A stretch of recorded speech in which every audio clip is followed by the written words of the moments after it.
Tänään kysymme asiantuntijalta ruuasta.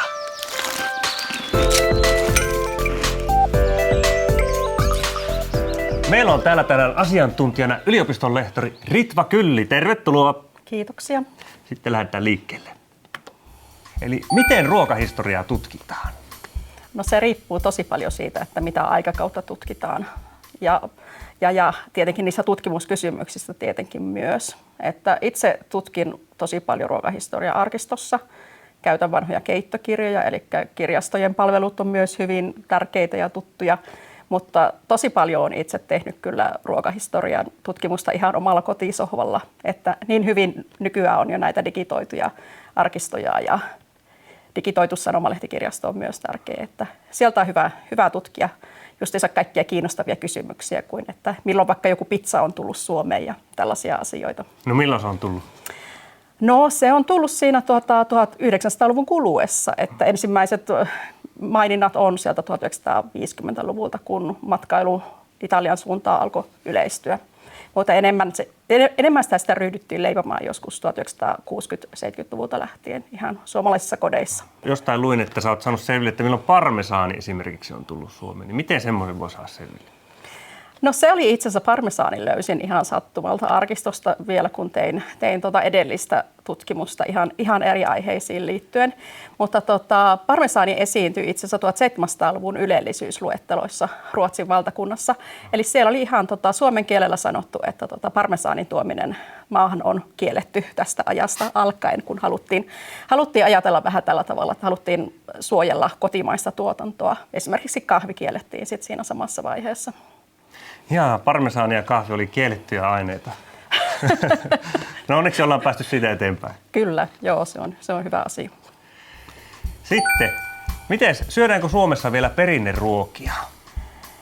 No se on tietenkin, että mitä perinneruoaksi katsotaan, että esimerkiksi pizzaahan jotkut pitää jo hyvinkin perinteisenä suomalaisena ruokana tässä vaiheessa, mutta ilman muuta, että kun kirjoitin tuon Suomen ruokahistoriakirjan, niin sain kyllä tosi paljon yhteydenottoja sen jälkeen, että talkkuna on esimerkiksi monille edelleenkin tosi tärkeä juttu ja siis päivittäiseen ruokavalioon kuuluva, vaikka itse kirjoitin siitä jo vähän semmoisena väistyvänä elementtinä, mutta historian tutkija on aina pakko tehdä vähän yleistyksiäkin. Tuleeko mieleen sellaisia perinneruokia, mitkä on joskus ollut kova juttu, mutta nykyään enää sitten ei näy?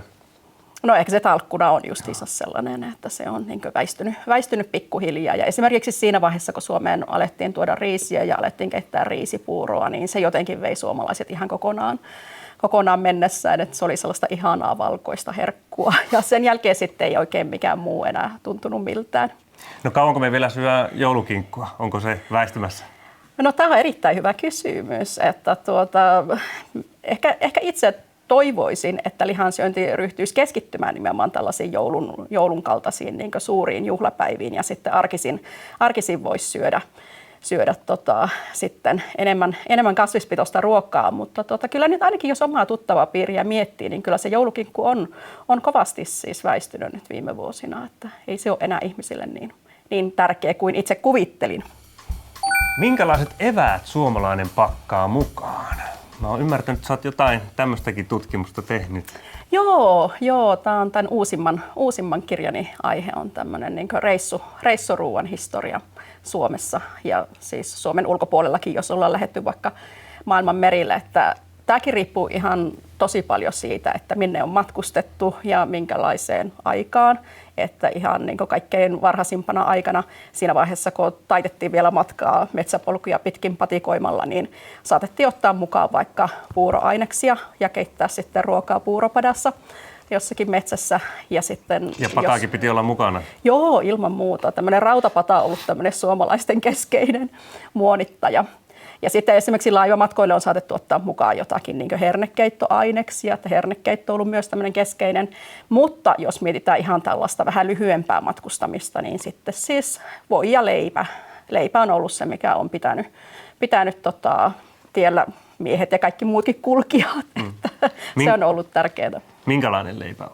Voiko sitä yksilöidä? Voi itse asiassa yksilöidä tosi paljon, että jos on ollut tarpeeksi varallisuutta, niin sitten se on ollut ruisleipää. Se on ollut sitä kaikkein tärkeintä ja ihailluinta leipää, mutta jos ei ollut varaa, niin kyllä jotkut ovat ottaneet mukaansa ihan niin kuin pettuleipääkin. Että. Ja pettuleipä tosiaan on tehty niin kuin männyn kuoriosasta.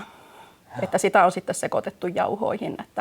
Että ennen 1900-lukua tai ennen 1800-luvun loppua itse asiassa on ollut aika harvinaista, että esimerkiksi Pohjois-Suomessa on tehty leipää ihan puhtaista jauhoista. Että kyllä siihen on tosi usein joutunut jotakin jatkeainetta laittamaan. Ja sieltä kun tulee tämä, että ei ole puhtaat jauhot pussissa. No joo, ja varmasti osittain sit siitäkin, että justiinsa jauhoilla on ollut hyvä tehdä vähän tällaista, tai leiporeittenkin on ollut hyvä petkuttaa tai jauhojen myyjiä, että sinne on voinut sitten lisätä kaikkea jatkeainetta, että kalkkia tai tällaisia aineksia. Muita lisäravinteita. Töihin kun on menty, niin onko siinäkin ollut tällaiset samanlaiset eväät, että on ollut voileipää ja maitoa vai mites? Joo, kyllä voileivän avulla on tehty hyvin paljon töitä myös. Niitylle on lähdetty, metsätöihin on lähdetty, että on saatettu ottaa mukaan vaikka kokonainen tynnyrillinen leipää, jos se on tietenkin pitänyt kuivata ensin, että se nyt ei ole heti ensimmäisessä käänteessä homehtunut, mutta se on ollut tärkeää. Ja tietenkin on pitänyt ottaa mukaan myös jotakin proteiinipitoista niin kuin suolasilakoita tai kuivattua lihaa tai jotakin. Että onko leivän päälle yleensä laitettu mitään sitten, ei levitteitä tai mitään, vaan onko se ollut vain pelkkää? No voiaski on ollut sitten, tai voivakka on ollut tämmöinen tärkeä leivän kylkiäinen. Ja tämä kertoo hyvin sit siitä, että aina Suomessa on pyritty siihen, että niin matkalla olija syö sitten paremmin kuin ne kotiin jäävät ihmiset. Että on ajateltu, että matkalla tarvii niin lisää ravintoa niin vaikka voita ei ole syöty kotioloissa ennen 1900-lukua kovinkaan yleisesti, niin matkalle lähtijälle on kuitenkin annettu sitten voita mukaan. Niin, ja voileivän avulla jaksaa taivalta pitemmätkin matkat. Kyllä. No, syödäänkö Suomessa eettisesti? Tästähän paljon puhutaan eettisestä ruokateollisuudesta, niin mitäs historioitsija tähän sanoo? Hyvä kysymys. Kyllä, että koko ajan tuntuu, että on menty enemmän eettiseen suuntaan, että joku tämmöinen reilun kaupan banaanit ja muutkin ruuat ovat kovasti kasvattaneet suosiota viimeisten vuosien aikana, paitsi nyt ihan viime vuosina näin ei ole enää käynyt, koska siis ihmisten talous on sen verran tiukalla ja muuta, että se ruoan hinta on sitten kuitenkin lopulta se, mikä tosi paljon sanelee sitä ostoskorin sisältöä. Että no ennen on syöty totta kai eettisemmin siinä mielessä, että se lähiruoka on ollut tärkeä, mutta se mikä on itselle ruokahistorioitsijana ollut kiinnostava havainto, että suomalaiset on aina ihailleet sitä meren takaa tuotua ruokaa. On niin oikeasti rakastuttu siihen riisipuuroon ja kahviin ja tosi moniin tällaisiin, että jotenkin sitten se kotimaan tarjonta tai se lähipellon tarjonta ei ole sitten ollutkaan niin kiinnostava. Että kun on ollut mahdollisuus valita, niin on otettu mieluummin se ulkomaan tuontitavara. Joo, sitten kun on kerran maistunut sen parmesaanin, niin ei enää paluuta. Juuri näin. Nopeasti vaan tuosta niin kuin lihan syömisestä, onko se ollut onko sitä koskaan ajateltu, että se on epäeettistä silloin niin kuin ruokahistoriasta? On itse asiassa. Tässä ennen ensimmäistä maailmansotaa oli esimerkiksi tällainen ajanjakso, että kasvissyönti oli todella suosittua. Että se oli työväenluokassa se oli enemmän tämmöinen taloudellinen asia, että haluttiin säästää rahaa ja niin kasvisten syömisen avulla, mutta silloin oli myös tällaista aatteellista kasvissyöntiä siinä 1800-luvun lopulla, että tehtiin esimerkiksi ihan tällaisia niin nykyaikaisia tällaisia jäljiteltyjä ruokia, että tehtiin niin ruokia, jotka näyttää joltakin maksalaatikolta tai vaikuttaa siltä, että syödään maksalaatikkoa, vaikka ei siinä ollut mitään lihaa viittaavaakaan siinä. Ja samoin oli sitten kasvisravintoloita ennen ensimmäistä maailmansotaa. Mikä siinä oli se aate taustalla sitten? No se oli siis ihan tällainen, kun yhteiskuntahan oli siinä vaiheessa niin kuin modernisoitumassa kovaa kyytiä, niin sille tällainen niin kuin vastapaino, tällainen niin kuin luonnonmukainen ajattelu, tämmöinen paluu luontoon monella tavalla, että siinä ihan ylipäänsä yritettiin niin kuin välttää tällaisia niin kuin hermostoa kiihdyttävien aineisten syömistä, että ei luovuttu pelkästään lihasta, vaan niin kuin tällaiset hyvin aatteelliset kasvissyöjät luovu muistakin tällaisista, niin kuin vaikka alkoholista ja monista tällaisista asioista. Sitten, Mikä on merkittävin ruoka-aine Suomen historiassa? No totta kai olisi houkutteleva, sillä jos miettii siis tällaista laajaa kaarta sieltä esihistorialliselta ajalta alkaen, niin totta kai sitten viljatuotteet, meijerituotteet on ollut tosi tärkeitä niin tuhansien vuosien ajan, mutta jos miettii, mikä on eniten mullistanut Suomen ruokahistoriaa, niin kyllä se on ollut peruna. Ja milloin se on sitten esitelty lautaselle? 1720-luvulla oli ensimmäiset, tai siis 1720-luvun tienoilla se tuli ensimmäistä kertaa eteläisempään Suomeen. Mutta se, että jos miettii jälleen kerran Pohjois-Suomen näkökulmaa, niin kuin itselläni on tapana usein tehdä, niin se oli siinä 1800-luvun alkupuolella. 1840-luvulla on esimerkiksi tietoja siitä, että tällaiset vanhat papuruuat olivat sitten syrjäytymässä perunan tieltä. Et perunastahan tuli sitten siis suoranainen tämmöinen monokulttuurikasvi Suomen pelloilla siinä 1800-luvun kuluessa. Että se kyllä syrjäytti sitten kaikki kaalimaat ja muut tällaiset tieltään. Niin, että kuitenkin suht uusi. Kyllä, joo. Mikä oli se ykkönen ennen perunaa sitten? Nauris. Joo, sen sai sitten väistyä.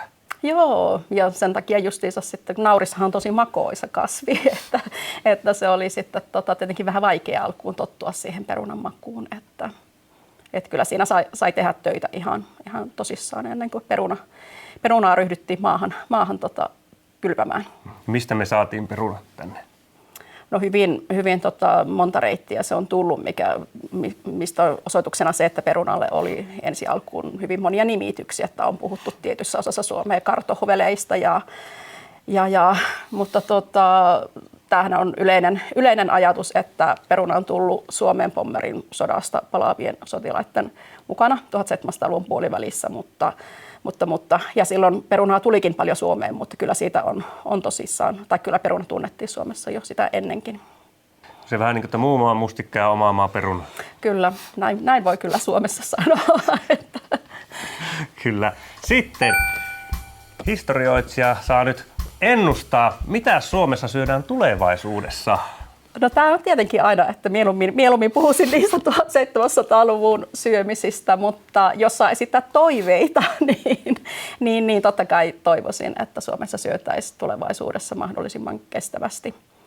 Ja mitä itse ajattelen tietenkin, että ruoka ei ole pelkkää ravintoa tai siis pelkästään järkeviä asioita, vaan se olisi myös sitten se elämän merkittävä nautinto ja tämmöinen asia, joka tuo ihmisiä yhteen. Ja ruoan tuotanto olisi sitten myös tällainen, että siitä toivoisin, että siihen tulisi enemmän tällaisia yhteisöllisiä muotoja, että otettaisiin tosissaan kaikenlaiset tällaiset kaupunkipuutarhojen kehittelyt ja että ihmisen hyvinvointia on kuitenkin historiallisestikin lisännyt se, että ollaan mukana katsomassa, kun se oma ruoka kasvaa, että ei kaikkea ostettaisi sieltä marketin hyllyltä. Pizza tuli ja pizzaa nyt pidetään, että meillä on suomalaiset pizzat, niin onko tämmöistä, minkä sä voisit nähdä, että mikä voisi olla sellainen, joka tulee jostain niin kuin muusta kulttuurista, vaikka osaksi suomalaista ruokaa? Ihan varmasti. Siis en osaa sanoa nyt mitään yksittäistä, mutta näinhän on käynyt aina. Et ei ole olemassa mitään sellaista suomalaista alkuruokaa tai että kaikki käytännössä, mitä me syödään, niin on tullut nykyisten Suomen rajojen ulkopuolelta jossain vaiheessa. Mutta voiko kuitenkin uskoa siihen, että perunalla on niin vahva jalansija, että se ei ainakaan lähde pois ihan heti? No ainakin jos se minusta on kiinni, niin ei ole lähdössä minnekään. Hyvä, kiitoksia. Meillä oli tässä tosiaan asiantuntijana yliopistolehtori Ritva Kylli. Kiitoksia erittäin hienoja faktoja syömisestä. Minä olen Juho Karjalainen ja tämä on Asiantuntija vastaa.